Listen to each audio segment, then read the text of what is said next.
today we are going to start here a new topic green revolution. Okay, तो आज हम इस topic में पढ़ेंगे ग्रीन रिवॉल्यूशन के बारे में। ग्रीन रिवॉल्यूशन क्या है? तो सबसे पहले ये जानना इम्पॉर्टेंट है कि हमारी जो कंट्री है एग्रीकल्चर के मामले में बहुत से ड्रॉबैक्स थे। ठीक है, कहीं पे इसके बेनिफिट्स भी थे और कहीं पे इसके ड्रॉबैक्स भी थे, इसमें बहुत सारी कमियां भी थी। तो हम देखेंगे कि हमारी जो कंट्री है वो 70 to 75% की जो पॉपुलेशन है वो किस पे डिपेंड थी? एग्रीकल्चर सेक्टर पे ही डिपेंड थी। ठीक है, लेकिन इसमें भी बहुत सारी क्या थी? कमियां थी। तो वो कमियां क्या थी? वो कमियां ये थी कि हम अदर कंट्रीज़ की कंपैरिजन में हमारी कंट्री का जो प्रोडक्शन लेवल है वो बहुत ही ज़्यादा क्या था? लो था। ठीक है, तो ये हम पहले भी डिस्कस कर चुके हैं कि 1 हेक्टेयर में हमारे कंट्री का प्रोडक्शन कितना होता था। ठीक है, तो यहाँ पे हम देखेंगे कि ये जो कमी है तो उसको हम कैसे पूरा करेंगे, हम अपनी कंट्री का प्रोडक्शन लेवल कैसे राइज करेंगे। ठीक है, तो इसके लिए बहुत सारे मेजर्स अपनाए गए थे, बहुत सारे तरीके अपनाए गए थे कि कैसे एग्रीकल्चर प्रोडक्शन को बढ़ाया जाए। तो उसके लिए यहाँ पे 2 मेथड अडॉप्ट किए गए थे। पहला क्या था? Land reform, LAND, land, REFORM, land reform. और दूसरा मेथड था यहाँ पे green revolution. Okay, green revolution. तो लैंड रिफॉर्म में क्या था? लैंड रिफॉर्म में लैंड होल्डिंग से रिलेटेड जो प्रॉब्लम्स थी उसको सुधारा गया था। ठीक है, तो इसमें क्या किया गया था? Abolition of intermediates. Land reform में एबॉलिशन किया गया था इंटरमीडिएट्स का। इंटरमीडिएट्स कौन थे? इंटरमीडिएट्स वो पर्सन थे जो फार्मर्स और जो गवर्नमेंट थी उनके बीच में ये वर्क किया करते थे। ठीक है, इनके बीच में ये वर्क किया करते थे। दैट मीन्स अगर गवर्नमेंट ने टैक्स चार्ज किया है ओके प्रोडक्शन पे, तो ये क्या करता था? सपोज गवर्नमेंट ने टैक्स चार्ज किया, यहाँ पे गवर्नमेंट के अकॉर्डिंग प्रोडक्शन के हिसाब से उन्हें कितना देना था? 500 रुपीज़। तो ये क्या करेंगे? फार्मर्स को कितना अमाउंट बताएंगे? फार्मर्स को बताएंगे 1000 अमाउंट। ठीक है, तो फार्मर्स को क्या था? इसमें बहुत ही ज़्यादा लॉस हो रहा था। फार्मर्स को क्या करना पड़ रहा था? इंटरमीडिएट्स को वो 1000 अमाउंट उन्हें देना पड़ रहा था, लेकिन जो इंटरमीडिएट्स हैं वो गवर्नमेंट को सिर्फ और सिर्फ 500 रुपीज़ ही देती थी। ठीक है, तो इससे आप समझ सकते हैं कि सबसे ज़्यादा लॉस किसका हो रहा था? फार्मर का लॉस हो रहा था। ठीक है, तो यहाँ पे क्या पॉलिसीज़ अपनाई गई कि जो इंटरमीडिएट्स है इसका क्या किया जाए? अबॉलिश किया जाए, इसको बीच से हटाया जाए। अब इसके हट जाने से क्या होगा कि ये जो फार्मर्स है वो गवर्नमेंट से डायरेक्ट कांटेक्ट कर पाएगा, डायरेक्ट उसे अपना जो भी प्रोडक्शन है उसका टैक्स एज अ टैक्स वो उसे दे सकता है। ठीक है, तो यहाँ पे हम देखेंगे कि कौन कौन से पॉलिसीज़ थी और उसके क्या क्या बेनिफिट थे। ठीक है, तो ये लैंड रिफॉर्म का मेन रीज़न यहाँ पे क्या था कि किस तरीके से ये जो इंटरमीडिएट्स हैं उसे रिमूव किया जाए। ठीक है, जिससे फार्मर्स को क्या हो? बेनिफिट हो। अब इस लैंड रिफॉर्म में एक और चीज़ यहाँ पे देखने को मिला। इसमें क्या था कि जो लैंड होल्डर्स थे, ठीक है, लैंड होल्डर्स थे, उन्हें टीनेंट्स लोग जो थे, टीनेंट्स कौन थे? टीनेंट्स वो पर्सन थे जो रेंट में किसी पर्सन से ज़मीन लेकर के अपनी एग्रीकल्चर प्रोडक्शन किया करते थे। ठीक है, अब रेंट में है तो रेंट के लिए उन्हें अमाउंट पे करना पड़ेगा, जिसके पास से उन्होंने ज़मीन लिया है। तो गवर्नमेंट ने कुछ ऐसा पॉलिसी यहाँ पे लाया जिससे कि क्या हुआ? टीनेंट्स को परमानेंट लैंड होल्डिंग्स बना दिया गया, यहाँ पे लैंड लॉर्ड्स बना दिया गया। ठीक है, लैंड होल्डिंग्स जो थी, ज़मीन का जो यहाँ पे कह सकते हैं ऑनरशिप था, वो परमानेंट किसको बना दिया गया? टीनेंट्स को बना दिया गया।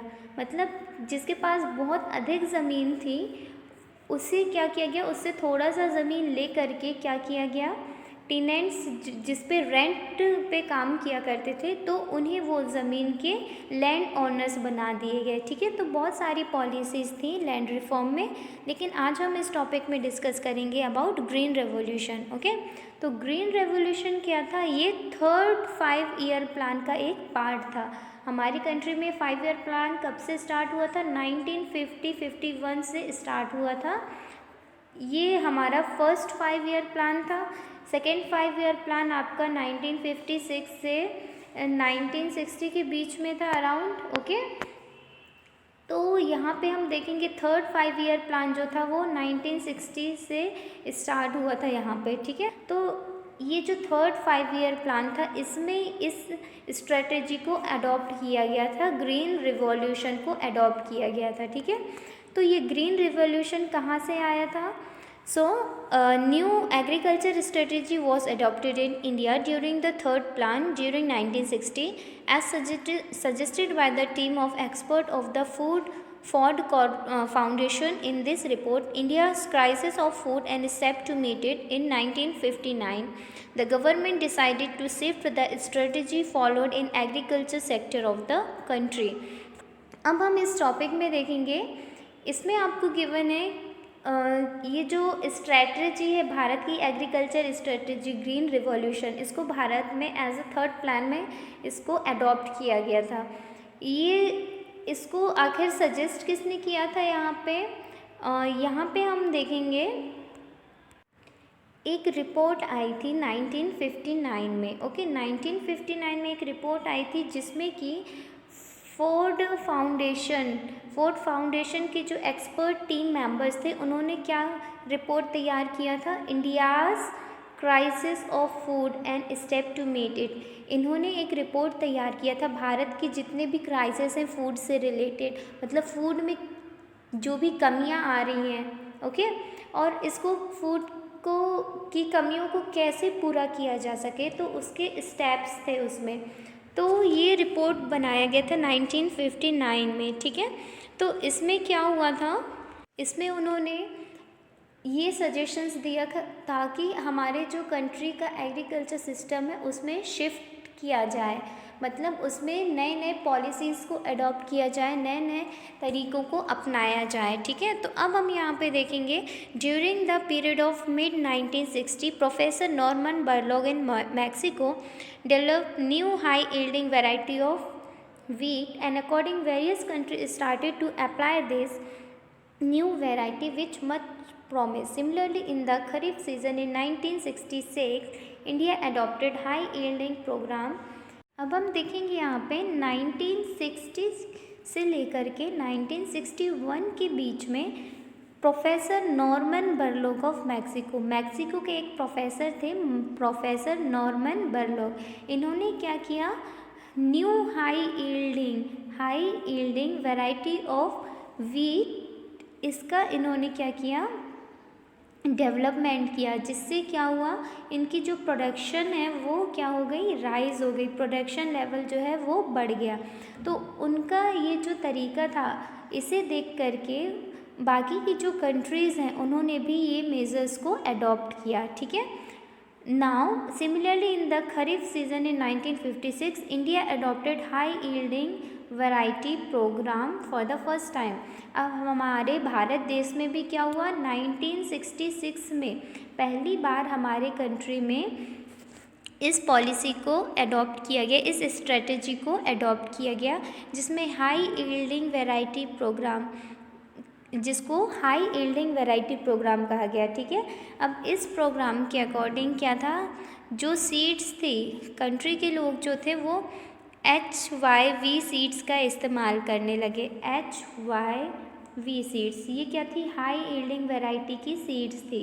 इससे क्या होता है? जो प्रोडक्शन लेवल है वो बढ़ जाता है। ठीक है, तो जो फार्मर्स लोग थे वो HYV सीड्स का इस्तेमाल करने लगे। अब ये सीड्स का डेवलपमेंट क्यों हुआ? इस सीड्स को प्रोफेसर नॉर्मन बरलॉग ने क्या किया? डिस्कवर किया था। ठीक है, तो ये जो सीड्स थी, हमारे जो ट्रेडिशनली सीड्स जो थे, जो हम नॉर्मली यूज़ करते हैं, तो उनकी जो हाइट होती है वो बहुत ही ज़्यादा होती है। ओके, तो हाइट ज़्यादा होने की वजह से क्या होता है, जब मौसम में चेंजेस होते हैं तो वो क्या होते हैं, बहुत ही ज़्यादा झुक जाते हैं, ओके, जिस वजह से क्या होता है, क्रॉप्स में बहुत ही ज़्यादा नुकसान हो जाता है।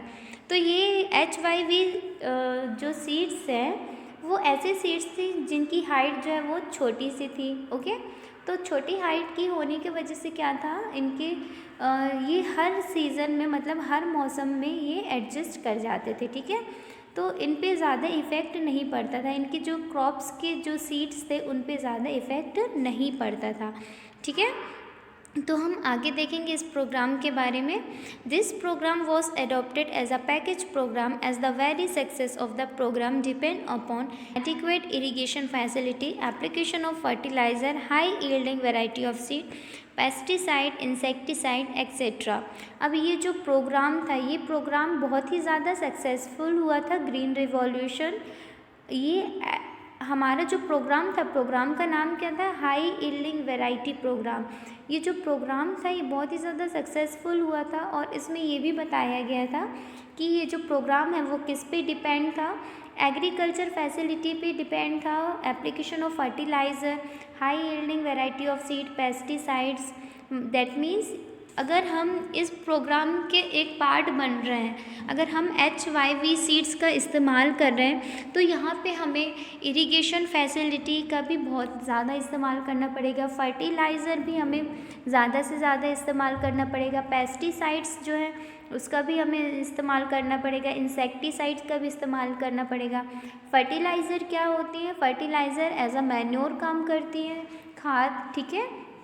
तो यहाँ पे हम देखेंगे पेस्टिसाइड और इंसेक्टिसाइड्स का क्या काम होता है, ये क्या करते हैं, जो अनवांटेड प्लांट होते हैं उनको रिमूव करते हैं। इंसेक्टिसाइड्स क्या करते हैं, जो इंसेक्ट्स क्रॉप में लग जाते हैं उसे ये अलग करते हैं, ठीक है।